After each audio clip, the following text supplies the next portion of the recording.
Aconteció que cuando Isaac envejeció y sus ojos se oscurecieron quedando sin vista, llamó a Esaú su hijo mayor y le dijo, Hijo mío, y él respondió, heme aquí. Y él dijo, he aquí ya soy viejo, no sé el día de mi muerte. Toma pues ahora tus armas, tu aljaba y tu arco, y sal al campo y tráeme caza. Y hazme un guisado como a mí me gusta, y tráemelo y comeré, para que yo te bendiga antes que muera. Es interesante ver a estas alturas que Isaac se está poniendo débil. Él está en cama, ciego como resultado de su edad avanzada. Ya siente que la muerte se acerca. Pero qué interesante es ver que la muerte no llega a Isaac por muchos, muchos años. Luego de esa experiencia, Jacob huye a Harán y pasa allí 20 años. Regresa e Isaac todavía está con vida. Por eso en ocasiones piensa que está por llegar ese momento. Él pensaba, estoy yendo demasiado rápido. Pero, estimado amigo, no se dé por vencido. El Señor aún le permitirá esperar. ¿Se da cuenta? Está marcado para nosotros morir y después el juicio. Pero no siempre sabemos los caminos de Dios. Con todo, pienso que es trágico estar en la situación de Isaac, inválido por un tiempo tan extenso. Eso es trágico de verdad.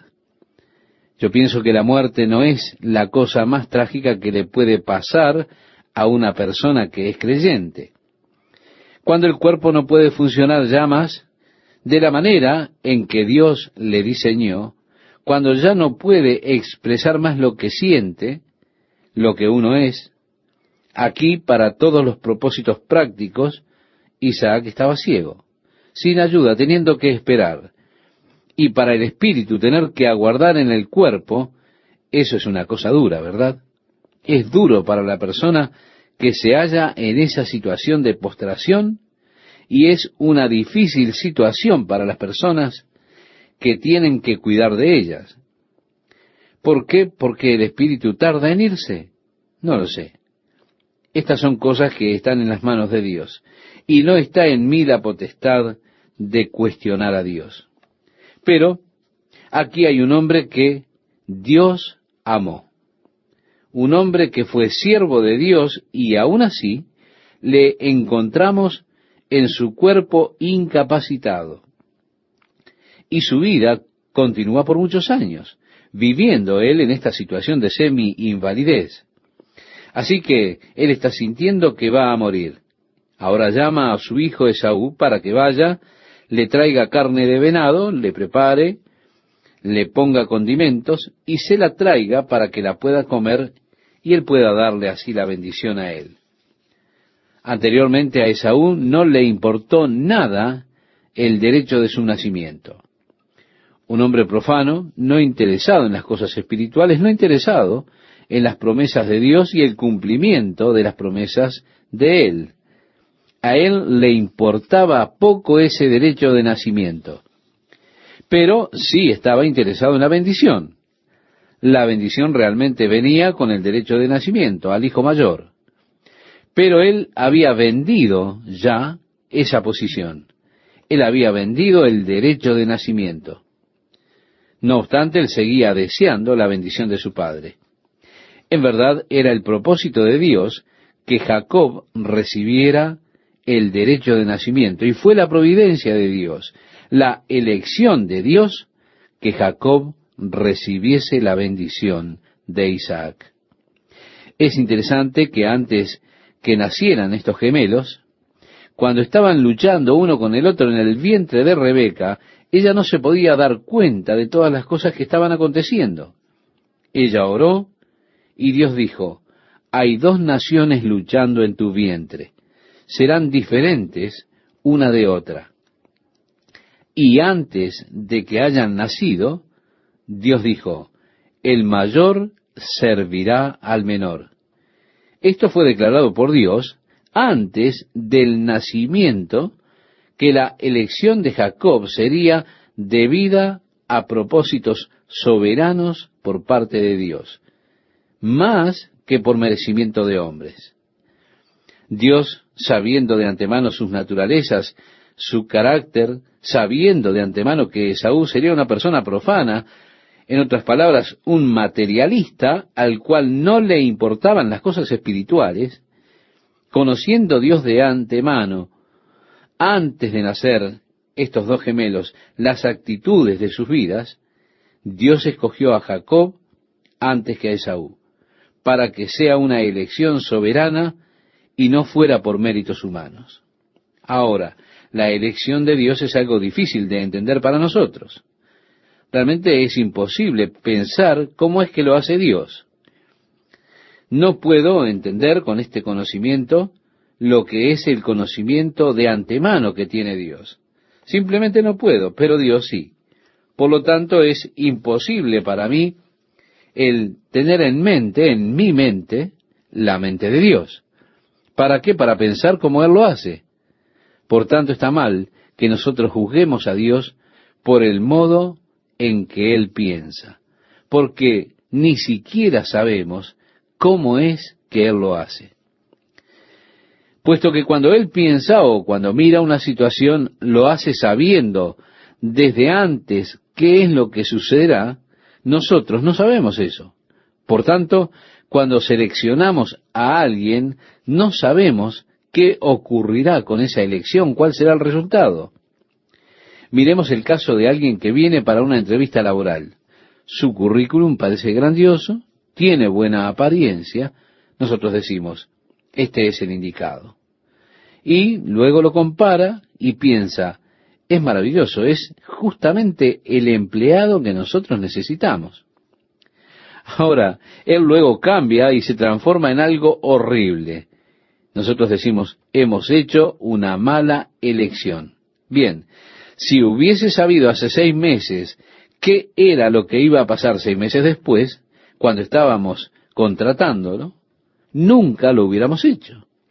Nunca lo hubiéramos seleccionado. Si hubiésemos tenido el conocimiento previo y hubiésemos visto qué fue lo que pasó o lo que pasaría, nunca le hubiésemos contratado, ¿verdad?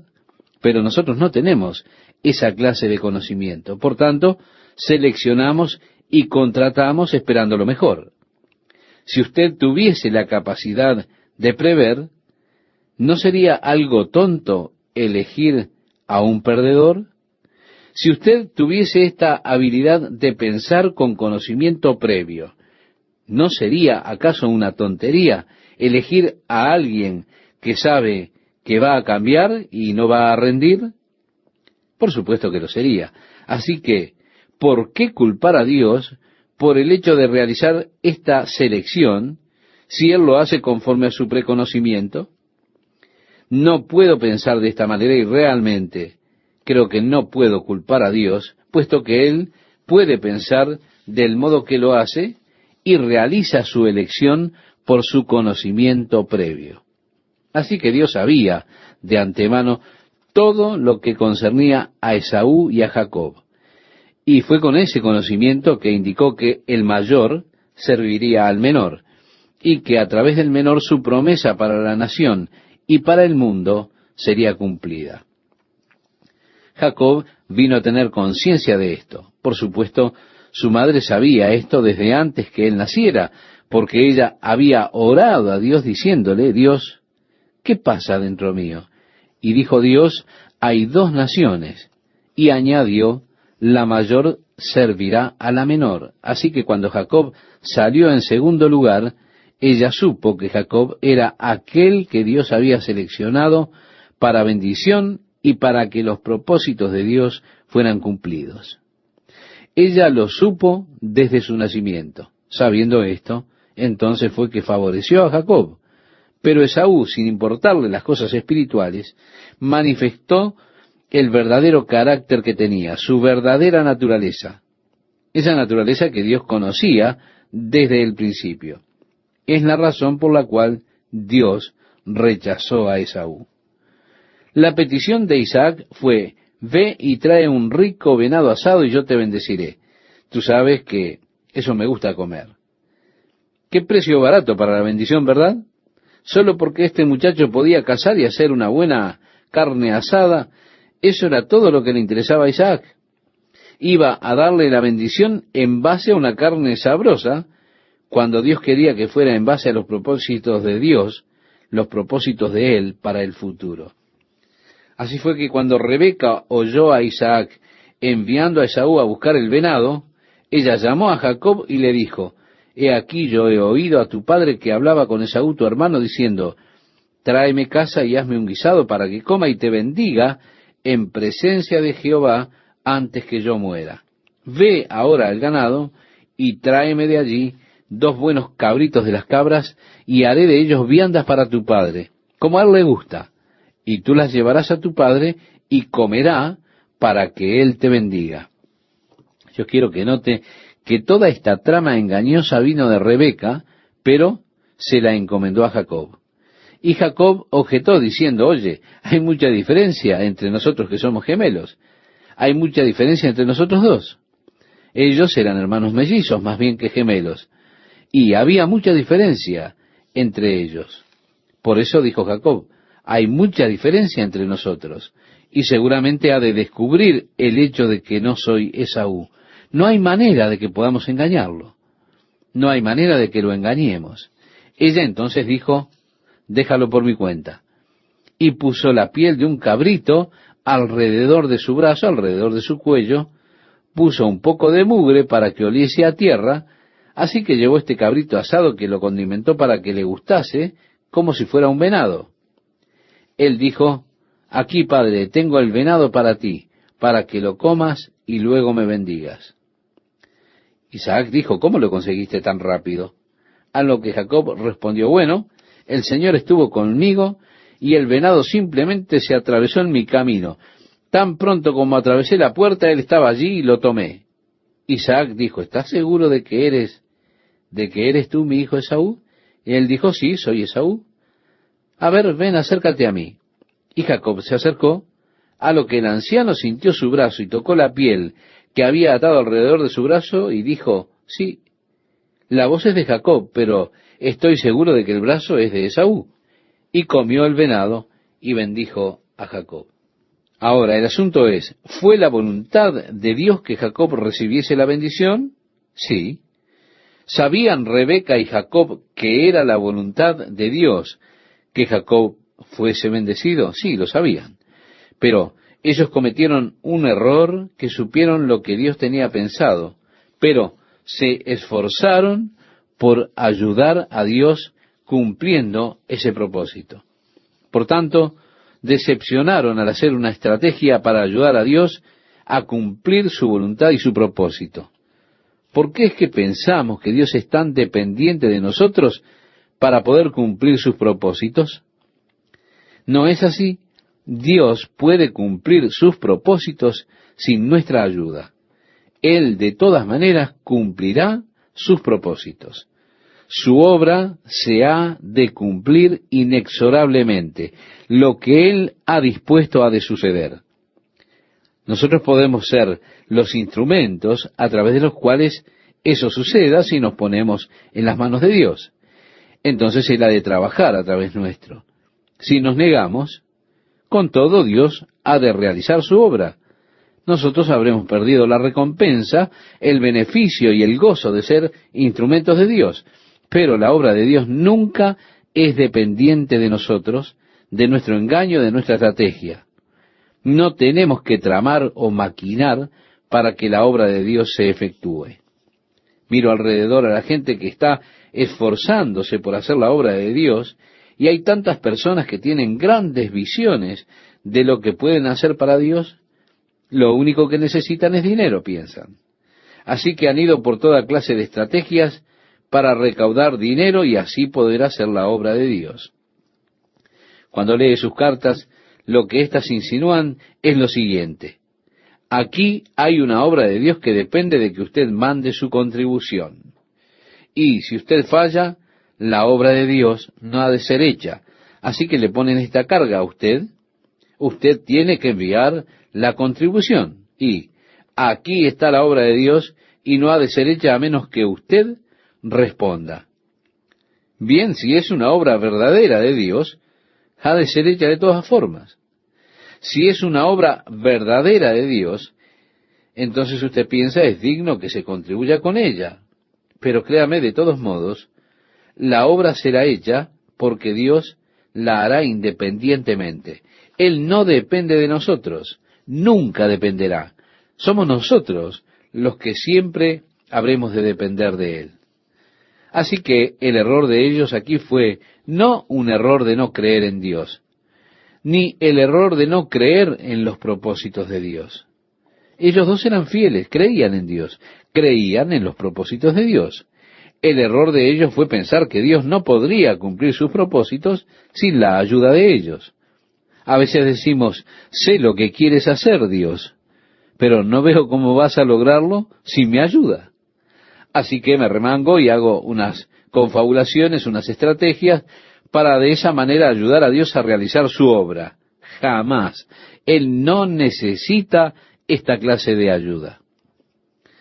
El versículo 26 nos dice, y le dijo Isaac su padre, acércate ahora y bésame, hijo mío. Y Jacob se acercó y le besó. Y olió Isaac el olor de sus vestidos y le bendijo diciendo, mira el olor de mi hijo, como el olor del campo que Jehová ha bendecido. Sí, Jacob olía como la hierba del campo. Isaac continuó diciendo, Dios pues te dé del rocío del cielo y de las grosuras de la tierra y abundancia de trigo y de mosto, sírvante pueblos y naciones se inclinen a ti. Sé Señor de tus hermanos y se inclinen ante ti los hijos de tu madre. Malditos los que te maldijeren y benditos los que te bendijeren. Así que hasta cierto punto, la bendición de Dios que ha sido pronunciada sobre Abraham pasó ahora a él. La bendición sobre aquellos que le bendigan, la maldición sobre los que le maldigan, dándole la plenitud de la tierra, prosperidad y siervos. Seguimos la lectura y nos dice, y aconteció luego que Isaac acabó de bendecir a Jacob, y apenas había salido Jacob de delante de Isaac su padre, que Esaú su hermano volvió de cazar. E hizo él también guisados, y trajo a su padre y le dijo, levántese mi padre, y coma de la casa de su hijo para que me bendiga. Entonces Isaac su padre le dijo, ¿quién eres tú? Y él le dijo, yo soy tu hijo, tu primogénito, Esaú. Y se estremeció Isaac grandemente, comenzó a temblar, y dijo, ¿quién es el que vino aquí, que trajo casa y me dio, y comí de todo antes que tú vinieses? Yo le bendije y será bendito. Cuando Esaú oyó las palabras de su padre, clamó con una muy grande y muy amarga exclamación y le dijo, bendíceme también a mí, padre mío. Y él dijo, vino tu hermano con engaño y tomó tu bendición. Y Esaú respondió, bien llamaron su nombre Jacob, pues ya me ha suplantado 2 veces, se apoderó de mi primogenitura, y he aquí ahora ha tomado mi bendición. Y dijo, ¿no has guardado bendición para mí? Isaac respondió y dijo a Esaú, he aquí yo le he puesto por señor tuyo, y le he dado por siervos a todos sus hermanos. De trigo y de vino le he provisto. ¿Qué pues te haré a ti ahora, hijo mío? Y Esaú respondió a su padre, ¿no tienes más que una sola bendición, padre mío? Bendíceme también a mí, padre mío. Y alzó Esaú su voz y lloró. Bien, en el libro de Hebreos, en el capítulo 12, al ver los hombres de fe del Antiguo Testamento, este hecho en particular es traído a colación. El capítulo 12 se mete en el tema de la corrección del Señor y nos dice que sigamos la paz. En el versículo 14, con todos los hombres, y también agrega, y la santidad, sin la cual ninguno verá al Señor. Mirad bien, no sea que alguno deje de alcanzar la gracia de Dios, que brotando alguna raíz de amargura os estorbe, y por ella muchos sean contaminados, no sea que haya algún fornicario o profano como Esaú, que por una sola comida vendió su primogenitura. Porque ya sabéis que aún después, deseando heredar la bendición, fue desechado, y no hubo oportunidad para el arrepentimiento, aunque lo procuró con lágrimas. Ahora, ¿qué es lo que procuró con lágrimas? Él no procuró arrepentimiento. Él no estaba llorando lágrimas de arrepentimiento. ¿Por qué estaba llorando entonces? Estaba llorando por la pérdida de la bendición. Muchas personas se confunden y dicen, pobre Esaú, él trató de arrepentirse y mostró su arrepentimiento con lágrimas. No se engañe, estimado oyente, no. Él nunca buscó arrepentirse. Lo que buscó Esaú era la bendición. Y por lo que él lloraba fue por el hecho de que no había bendición para él. Si él se hubiese arrepentido en verdad, seguramente Dios hubiese hecho algo por él. Dios ha dicho que al contrito y humillado no desecharás tú, oh Dios. Ningún hombre se ha arrepentido y Dios no le ha aceptado y le ha bendecido. Pero el suyo no era un arrepentimiento del todo, no eran lágrimas de arrepentimiento. Así que, estimado oyente, no se confunda, no diga, pobre hombre, estaba llorando justo allí delante de Dios, llorando por perdón, cosa que nunca recibió. No, esto no fue así. Si usted lee la historia aquí detenidamente, verá que las lágrimas no eran lágrimas de arrepentimiento. De hecho, eran lágrimas de furia, de amargura, lágrimas por haber perdido la bendición, una bendición que deseaba. En verdad, Esaú no deseaba las cosas espirituales. Él no estaba buscando a Dios. Simplemente quería la bendición de su padre. Y cuando ésta se fue, cuando su hermano la tomó, sus lágrimas fueron de amargura, de bronca, de odio hacia su hermano, pero nunca lágrimas de arrepentimiento.